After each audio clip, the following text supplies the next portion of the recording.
So Got One TV is in how many homes right now? 187 million. Can you say that one more time? 187 million homes, not including foreign. Oh my goodness. Hello, and welcome to the Leadership Reality Podcast with your girl, Taiji Charity. This podcast is for C-suite leaders to discuss their experiences and provide insight, encouragement, and inspiration for seasoned and inspiring leaders, offering valuable solutions to today's challenges that will inspire, ignite, and invigorate new and seasoned leaders to walk in their God-given authority with compassion, kindness, and empathy. So sit back, relax, and be prepared to be inspired with today's episode of Leadership Reality. Thank you.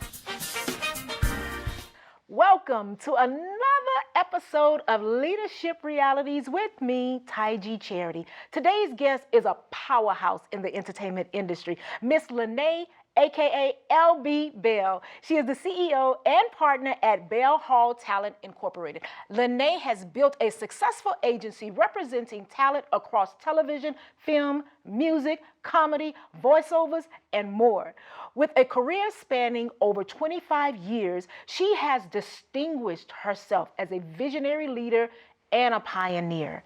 Beyond her agency work, LyNea made history by launching Got Connect, a unique privacy-focused search engine, positioning her among the first African-American women to achieve such a milestone.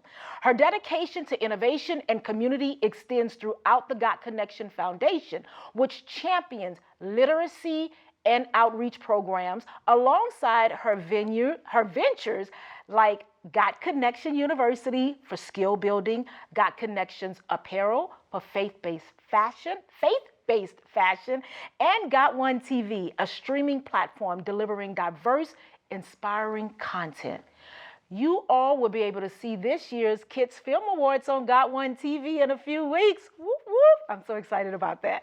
Through each endeavor, LyNea drives forward with an entrepreneurial spirit that knows no bounds, pushing the limits of what possibilities in the entertainment, tech, and community impact really looks like.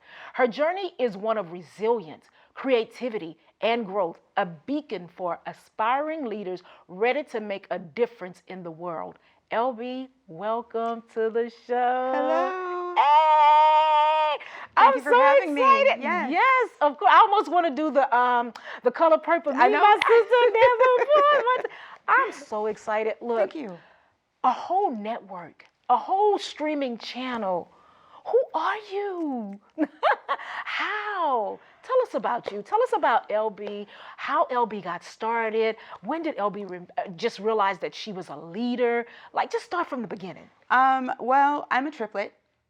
A what? A triplet. So there's three of me. I have two brothers. I'm the girl. Are you serious? I am serious, yes. Wow. What was that like growing up? Leadership. I know that's right. Being in charge, being told to make sure you round up folks. So it was something. Yes.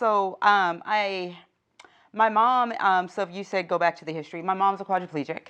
Oh, so she was wow. shot when we were 2.5, but I find strength, where I find tenacity, where I find growth, where I find there's no such thing as can't, push through, power through. I dedicate that to her. Yeah. So in her situation, I believe she was like 21, 22, tragic accident, but she had triplets, and they told her she'd be a quad, she'd never work again. She wanted to make sure her children were not split up, because obviously that's what they were trying to do. She did rehab, took us, all three of us, moved to Los Angeles. Ooh, one of the hardest cities in the world. Culver City. Wow. And she raised triplets by herself. So Oh my God. our independence started at a very, very young age. And, you know, I've adopted the word, there's no such thing as I can't. You can, you just may need a little assistance. Yeah. Okay, and then so forward moving on from there, 2005, 2006, I was reading my concordance, praying. I had a 2-year-old running around, and the Lord told me to pick up my son's Barney puzzles. And he said, throw them in the air, and I did. And he said, these are my people, they're all scattered. And he said, I want you to help start connecting the dots. Oh my God. Planting seeds, connecting people. I first took it to my church, super excited. The Lord's talking to me. I hear His voice, and the church. I want to stay positive. It wasn't received correctly. And this was way before the Google blew up. This was way before the web. We were still trying to figure out what the web was. I was discouraged. And I didn't understand. I didn't understand the lack of support. People saw the vision, but I didn't understand the lack of support. And then I even heard, well, how come you got great ideas? Why didn't the Lord bless? I mean, it was a lot of stuff. And I'm like, wait, what? But out of that discouragement, I kept that book. I have this little PowerPoint, and I kept that book with me through every single move. I always kept saying, hey, you know what, one day. Fast forward, COVID happened. And the world shut down, right? Yes. And I sent my son, I think he was 19 at the time or 18. I had him go live with his father, and I grabbed my Bible and I said, Father, it's me and you. What do you want me to do? He said, I already called you to do something. And that's how we started. I just need to sit in that for a moment. Amazing. God has a plan. Yeah, always. For every last one of us. Yes. But the key was to sit and listen. Be obedient to what He's called you to do. Obedient. My God. But that's so powerful to throw up a puzzle piece from Barney out of all, right? Yes. And He said, my people are scattered. It's time to scatter and it's time to connect them. Oh my goodness. So everything you hear about us is God connection. It means God's over this. God connections. And it's connecting the pieces, and we're all connected. We are absolutely all so how though? How did you get the channel started? Like, what did you do? What were some of the steps that you took? Like, God spoke, you said yes, and then what? Well, actually, so it started off with I was in a walking group as COVID was going on, and I had some friends, and we were all walking. I had a cousin call me, and she said, hey, the Lord told me, she was a prophetess. She's like, the Lord told me that you have an assignment and I'm here to help you. And I said, oh, I know, He already told me, right? So we're all walking, we're doing this walk. And I remember walking saying, you know what, it would be so cool if we could, so let me back up.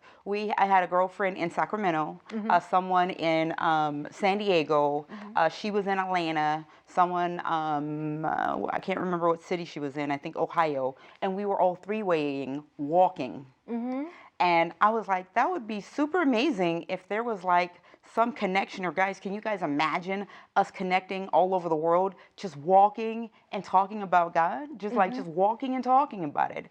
And that was the birth of God Connection. So Clubhouse came, and one of my clients, she got an invite to Clubhouse, and they extended the invite to me. Okay. And I created my agency room. I had like 5 rooms I created, and got connections. And the only room that got approved was Got Connections.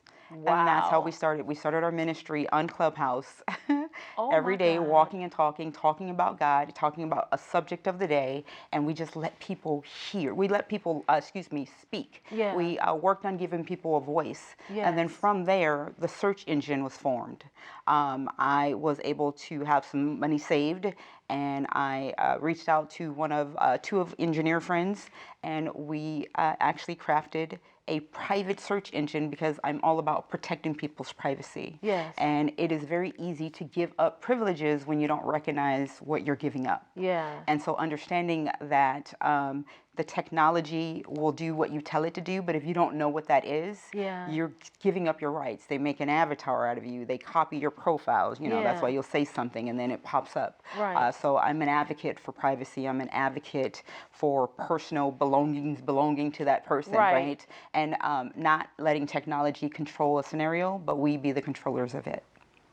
This is just, I mean, I feel like I can just go in so many different directions because this is so good. So you're a talent agent. I am. When did you start that? Like, how did you end up in this entertainment space from the beginning? My mom also was an actress, writer, producer, Regina Bell. And she, not that Regina Bell, but she always had us in the arts. I actually used to be a rap artist. I actually used to host interviews and music videos. I used to live in Seattle. I dated a very famous rap artist out of Seattle. I won't go into names. Okay. For 10 years. And it was just something I did. I didn't know they had a title for it.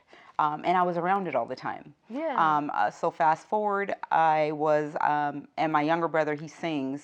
He had a manager come by, and he sat down and he was like, "Your sister's super intelligent." And I'm like, "Okay." And so he asked me to partner with him, and it was a branding company. Okay. And from there, Bentley Cow Evans was throwing it up front for family time, right? Yes, I know his sister. I love Stacy. Yeah, Stacy, yes.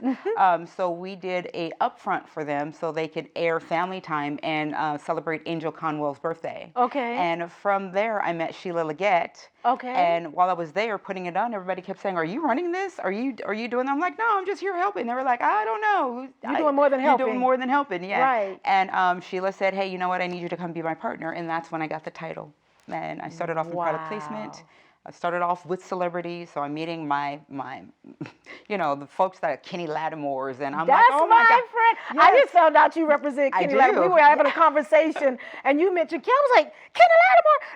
I just texted him a few minutes ago. Yes. That is so wow, such a beautiful story. What has the journey been like, though? Because I know it hasn't been easy, especially when you're building something from ground zero, like Got Connect and Got One TV. Got Con. Mm-hmm. Got Con. So Yes. what was that like? The first thing was being true to myself. Mm-hmm. My job had always been to be service for others. Ooh, here we go with that selflessness conversation again. I like it. And so I had to get off of and recognize that I too was called to do something. Yeah. And so there were many days where I was like, "Lord, I'm going to lose these clients. I'm going to lose this." And he kept telling me, "Well, how do you think you got them?" Oh, hold on. I got to take a sip of water on. Ooh. And so when you start recognizing God with the comeback, okay? when you recognize your purpose, the people that are for you and understand your purpose too, and understand your heart in that, they start supporting you. Because that was my fear. My fear was like, I'm going to lose all these clients. They're like, she ain't focusing on us. We're going to do this. And I would understand, right? Yeah. Because obviously that was my livelihood as well. Yeah. But being called to do something and hearing that voice loud, audibly, it's like you make a decision. And so I chose he said right, I just had to go right. Yes. And I prayed that other folks understood that. And I was like, I'm still here. I can still help service, but I still have to move. The assignment. You have to obey. And what I learned, though, so many clients and people, they want people that believe in the Lord. They want to work with people that actually, and at my agency we prayed, but I wasn't going out like, yes, I'm this, and we just, that was kind of you just live it. You just live it. You just live it. And so starting the room, we had a lot of talent come in the room, Yeah. and they listened and they were uplifted to hear and say, hey, you know what? There's another person that believes in the same things I believe in as well, and this is cool. I can connect without being sold to Hollywood.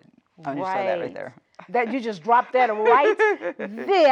Yes. Because we know how that could be. But let me tell you, I appreciate the fact that when you shared the vision, even with the church, you didn't get the support you needed, right? At first, no. The efforts and all of the things that you needed. But it didn't change what God told you to do. No. Right? Right. So you still had to make a decision in that moment.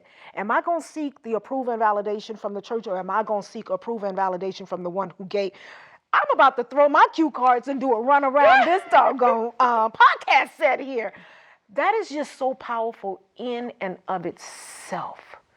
What that faith journey is like, and what that trust journey is like, and what just being obedient is really like. So Got One TV is in how many homes right now? 187 million. Can you say that one more time? 187 million homes, not including foreign. Oh my goodness. Y'all, and we're going to be showing the Kids Film Awards. Yay! Look, God knows exactly what he's doing, because I think I shared with you that one of the things we've been wanting to do is have a platform or outlet via broadcast media of the Kids Film Awards to show the world the resilience and the amazing young people and these stories and all the things that we're telling, just really elevating them. And mainstream television is like, it's cool. And God's like, you don't need mainstream television. I got you. Yes. I got you. And here this opportunity came because I didn't know. And the thing about it is I heard Miss Diane Charté, who we both know. Diane, yes. She is the executive producer of the Kids Film Awards. She had mentioned it before and I was like, yeah, okay.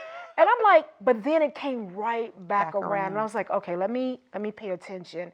And here we are. You all were there this past week. Yes. I'm not sure. This will probably air in December, but you all were there and captured the entire Kids Film Awards. Yes. So now we get to broadcast. And Yes. that is just connecting like-minded people Together.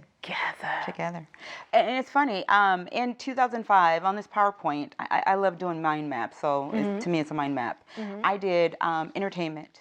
Again, I wasn't in it. I was a realtor at the time, right? I was a realtor, notary, loan officer. But I wrote entertainment. I wrote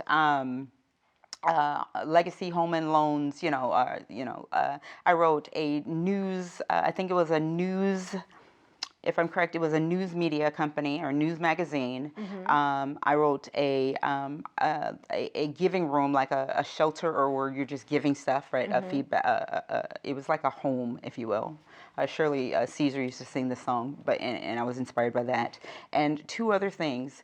And when I look at it now and I think about, wow, I knew nothing about I didn't understand entertainment like I do now, but he already put into me what was happening now. Yeah. So fast forward to having Got One TV.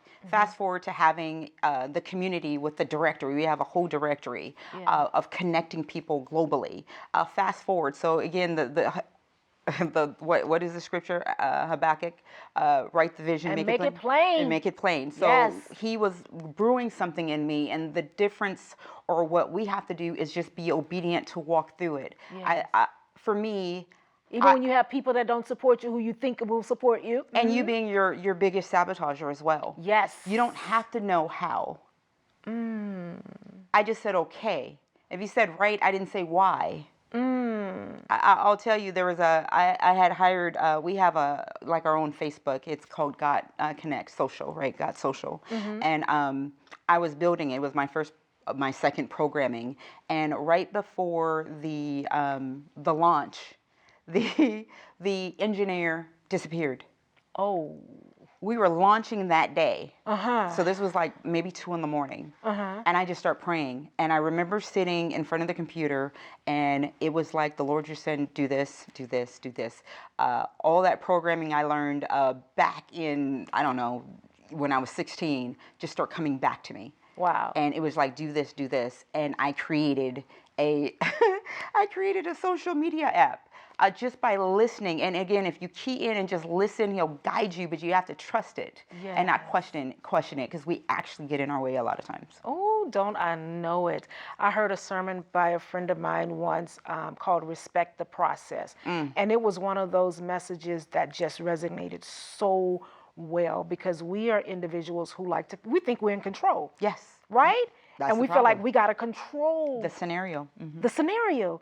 And oftentimes it's about letting go of the control and just trust the divine. Yes. Right? Trusting. Trust the divine to lead, to order your steps, to guide you. And we don't always know how to do that because we think and want to be in control. So how did you build your team around you? Because to have a network and a talent agent representing so many celebrities and in so many homes, how did you build this team around you? So what happened in Clubhouse, people would come in and the Lord would actually illuminate them. They would light up and he'd say, that person. And I just said, hey, you know what? I know this sounds crazy, but the Lord told me that you're supposed to be XYZ, or we need to work together. Wow. And they would come back and they'd be like, you know what? This is like my tribe. This is I fit here. And so we made everything safe in an environment where folks wanted to come in and be a part. The ones that the Lord called on are still around, and the ones that the Lord didn't call on, that I was listening to man or listening to other folks, moved on. They moved on. But I think there's a reason, season, And as you walk in the journey of that, you find out who's there, who believes in the vision. Yeah. And then you all will learn to grow together because we're all connected. One of the cool things in the room, there's no titles in the room. There's no titles. You can't come in saying, I'm pastor, I'm bishop, none of that. None You of are that. just Tony. Hi, Tony. Yes. Hi, And I Cherie. love Hi, that. hi, whoever. Because oftentimes you ask people like who they are and they start rambling off titles and all that. And it's like, no, No no, no. I titles. said, who are you? Thank so you. what advice do you give to someone who say, well, I don't know how to hear the voice of the Lord. I don't know what that's like. I don't know. What advice would you give them? Start with a relationship. You can't have a relationship with something if you don't invest the time in a relationship. Yeah. So, and what we've taught or what we teach, it's not about what I said, it's not about what he said, what was great. It's about your personal relationship. It's upward. Yes. So find that quiet time. Find that time, read, ask the Lord to show up. And then so you can start hearing. Yes. Because that's what it is. And then trust what you hear Yes. as well, right? Yes. But that's what I'd say. We talk about, don't be like, oh, LB says, Right. Right. What did the Lord tell you? Yes. And then stand in that. Ooh. And sometimes he speaks in that moment of when you feel like you're completely depleted, when you've come to the end of yourself, because that's where I was. It was literally at the end of myself. Like, why am I even here? Facts. I started with that. What do you want from me? Like, my job that I'd been working, my career of 16 years as a litigations claims specialist, which I end up hating towards the latter part of my career. I'm like, I feel so useless. I feel like this is not purpose driven. I don't feel like I'm making an impact, like I'm not exercising the true love that I have for helping other people. I'm too busy investigating whether or not somebody's claim is fraudulent or not, right? Like, I'm over this. And when I got to the end of just myself and was like, okay, what? That's when God reminded me of some young people that I'd met in foster care. And he began to just really share with me exactly the journey that he wanted me on. And I'm like, okay, but this is crazy because I'm not really in the entertainment industry. Right. I'm married to an actor, but my degree is in accounting, and I definitely don't know anything about social work. I don't know anything about Department of Children and Family Services. And I don't know anything about nonprofits. So make it make sense, God. Make it make sense, huh? Make it make sense. But he said, I'll take the foolish things of the world to confound the wise. Because it felt foolish for me to do what? I love that scripture. Yeah. How? But then trusting that process and letting him just order your steps along the way. But that's the key word, is trusting. Trusting. I like living in the unseen. So that's what faith is. That's the what faith substance is. of things hoped for and the evidence of things unseen. not seen. Yes. We have been so, what is the word I want to use? So programmed, I'm going to say, I'll use that, for worldly stuff, to see things, to believe it, and not tapping into the unseen. Yeah. I live that part, and I know what that looks like. Yeah. So it's easy for me to tap in and to be led and be saying, okay, I'm giving up the control. I'm giving up this. Father, where do you want me to go, and trust that positioning that I'm at that time is where he needed me to be, as opposed to me conquering what I want this to be and then messing it all up, because I can't do this by myself. I knew half of the stuff that's happening now. Yes. Look, he said, let my light shine before men so they can see my good works. Come on. You doing some good work. Thank you. And I know it has not been easy. Oh. One of my last guests called it the heaviness of the blessing. I think that was the term she used. Like, there is the weight of the blessing. That's what it was, the weight of the blessing. Because there is a weight, but there's a blessing and a responsibility in the work that you're doing. So and then you have to define what is weight. Oh, come on, let's dig a little deeper. Let's dig a little deeper. Because the weight, a lot of people will do the WAIT. And then when you understand the weight, the heaviness of it is the blessing. Yes. Recognizing the heaviness, because again, through any heaviness, you're going to get the outcome because you've already won the victory. Ooh. A lot of people do the weight. We're in a fixed fight. We're in a fixed fight. They do the weight and they don't move. And that's not what he's saying. He's saying go forward, right? Yes, you might have this bag. Matter of fact, give me the bag so you can continue to keep walking through that. So perspective is what we get. So important. Well, faith without works is dead. You Facts. still have to do the work. We were talking before the show started, and you were saying there's certain things you just have to do it. Because like I said, I didn't know anything about nonprofit. I didn't know anything about child welfare. I didn't know anything, much about the entertainment industry except for showing up on set Right. with my husband and like, where's craft services? Because they always have good food on set. I'm like, where we going? But really just saying, I trust the process, Right. and I'm gonna do what makes sense, Right. and I'm gonna listen, Even if it doesn't make sense. and even if it doesn't make sense. Because you don't have to understand. Yes. You don't always have to understand. That's my space now. I've gotten a lot, I debated with someone, a friend. He was like, well, how do you know you hurt the Lord? And he challenged me. He said that the Lord only, he didn't challenge me. He said something crazy. But he said the Lord he puts people in positions that are skilled in that position. And I said, I don't think so. That's the foolish. What did we just talk about? Exactly. He take the foolish things of the world to confound the wise. And I said, and so, there was a whole debate about that. And I said that's where you're wrong, because he'll take anybody that's willing to listen and follow the lead, because he's created everything. He's the architect. He's the beginning. He's the end. He's the manufacturer of all. So I'm all. like, for me to not believe that everything he put in me was already stirred up for where he wanted me to be and grow me into, that's the thing that I like to tap into. You put me in this position. I don't know it, but I already know that you already saw the outcome. Yes. I'm not worried about failing. I'm not worried about a lack. I'm not worried about any of that. I'm focusing on what you asked me to do for that, and understanding that servitude for that moment, for that time, for that day, for as long as it takes. Because at the end of the day, he said all things work together for you. You know what, LB?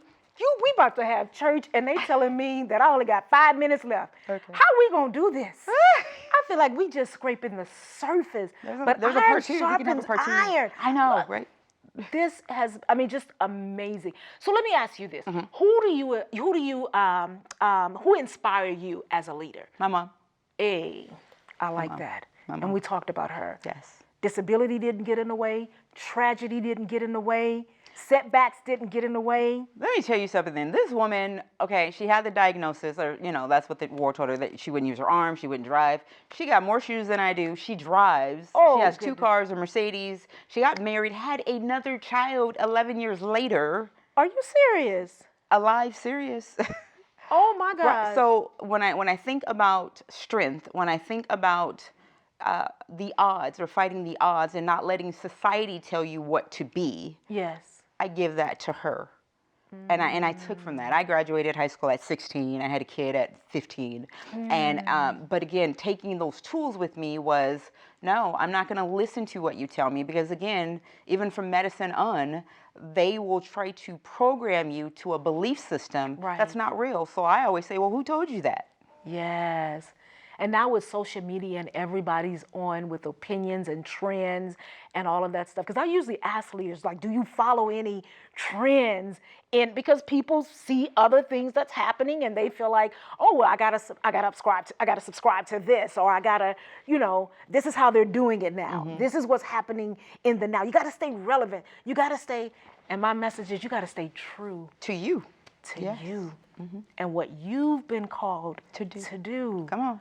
Oh my goodness. So tell me, how would people describe you as a leader? Team player. Oh, good. Very much a team player.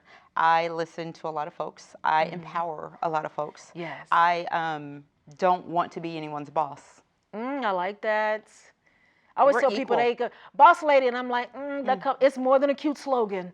It is so much more than a cute little slogan. Yes, because that means I'm over you, and I choose not to be. God's over you. Oh, that's good. So I can help and empower you, yes. so you can understand who you are, and then you get to be the best who you are and how He's created you to be. Ooh, wait. I'll just look. So let me ask you this too before we go. How do you, as a leader of the organization, balance a team, although you don't, it's like, I don't want to be the boss over you, but at the end of the day, you have to make some very tough decisions about the company, about the organization. Yes. How do you balance that with creative leaders that are around you that have their own ideas and things like that? How do you balance it? I listen to them. There's oftentimes I let them do that. I let them do it, and then they'll see it didn't work, and I'm like, okay, you guys ready to listen? Okay, let's go here, and then we'll do that. Because I'll point that, and every time, especially an agent comes in, their success, how they've done it, and I'm like, okay, great, go for it. Right. Oh, it's not working. LB, I need your help. Okay, great. You ready to listen? Let's do go. This. Let's roll up our sleeves and do Yes. this. So it's more coaching, more mentoring. Yeah. Because again, it's development and it's growth. We all iron sharpening iron. Yes. So we can all learn something. And I refuse to cut off. I don't want to be the only one that knows everything. Yes. I want you to know some things. You go out, tell me, what did you come up with? Yes. Hey, how can we put these two things together and make it better? Yes. Right? So I love the Ooh, I round love table it. ideas. I want you to know more than me. Look, I need you to know more than I do. This has been so amazing. Thank you. I hate to have to wrap up. I know. But we're going to do this again. Part two. We're going to have do part this. two. We're going to air this on Got One TV. Absolutely. Yes. We need the leadership reality on Got One TV. Y'all going to tune in, right? Yes. You're going to tune in. Yes. Consider Well, it done. Thank you. This has been amazing. Thank you so much for saying yes. Thank you for being just a God-fearing leader who's not ashamed of the gospel. Come on. I love that. Ladies and gentlemen, that is our show today. Thank you again for tuning in. I know you grabbed something today that will help you on your leadership journey. So remember to do those 3 magical words, because if you got something, somebody else might need to get something. So be sure to share, like, and subscribe. Until next time, stay focused on your leadership journey and what you're called to do. Bye now. Can I say one thing? Yes, let's do it. One of the things that I always say is do you, be you, and shine. There you have it. We wrapping it up with that. Do you, be you, and shine. Thank you so much. Bye now. All right, ladies and gentlemen, that is our show for today. I hope you were inspired and you gained some valuable nuggets that will help you to become a better leader and to walk in your God-given authority. Bye until next time.